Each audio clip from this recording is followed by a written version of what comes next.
Guys, Priya வந்து ஊருக்கு போறா. இதுக்கப்புறம் ஒரு 4-5 மாசம் கழிச்சுதான் இங்க வருவாளே.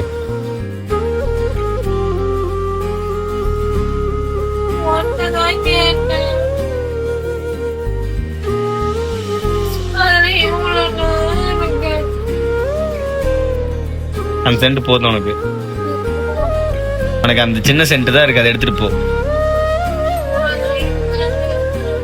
அது போதும்.